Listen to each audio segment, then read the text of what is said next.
નમસ્કાર દર્શક મિત્રો, ઇન્ડિયન કલ્ચરલ પ્રેસમાં આપનું હાર્દિક સ્વાગત છે। સમાચાર છે કે એચટીયુ ભરૂચ સક્રિય બની મસાજ સ્પાની આડમાં ચાલતા કૂટણખાનું ચલાવતા મહિલા સહિત અન્ય 4 ઇસમોને ઝડપી લીધા।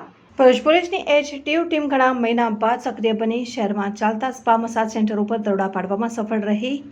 પોલીસ ઇન્સ્પેક્ટર શ્રી એનઆર ચૌધરી નાઓએ એચટીયુ સ્ટાફની ટીમો બનાવીને કાર્યરત કરેલ અને સ્ટાફ દ્વારા પોતાના બાતમીદારોને એક્ટિવ કરવામાં આવેલ। તે દરમિયાન એચટીયુ ભરૂચના જાબાજ એએસઆઈ કનકસિંહ શાંતિલાલ નાઓ બાતમી મળેલ કે ભરૂચ શહેર વિસ્તારમાં આવેલ શાઇન સ્પા દુકાન નંબર 232-233 બીજું માળ સિલ્વર સ્ક્વેર શોપિંગ એચડીએફસી બેંકની સામે લિંક રોડમાં મસાજ સ્પાની આડમાં બહારથી છોકરીઓ મંગાવીને કૂટણખાનું ચલાવવામાં આવે છે। જે બાતમીવાળી જગ્યાએ રેડ કરતા ખરેખર દેહ વ્યાપાર ચાલતો હોવાનું જણાઈ આવતા આ દેહ વ્યાપારના ધંધા સાથે સંકળાયેલ થાઇલેન્ડની 2 યુવતીઓ તથા શાઇન સ્પા નામની દુકાનમાં દેહ વ્યાપારનો ધંધો ચલાવતા સંચાલક કવિતાબેન ડોટર ઓફ અરુણકુમાર ડે તથા સ્પામાં કામ કરતો ઈસમ નામે કરણ સન ઓફ અશોકભાઈ ઠાકુર અને અન્ય ગ્રાહકો પ્રજ્ઞેશ સન ઓફ ઈશ્વરભાઈ પટેલ તથા કૃણાલ ચંદુભાઈ પટેલ હિતલ કુમાર સન ઓફ દેવેન્દ્રભાઈ પટેલ નાઓ ગ્રાહકો તરીકે હાજર મળી આવી પકડાઈ જતા તેઓ વિરુદ્ધ ભરૂચ શહેર ખાતે ગુનો દાખલ કરવામાં આવેલ।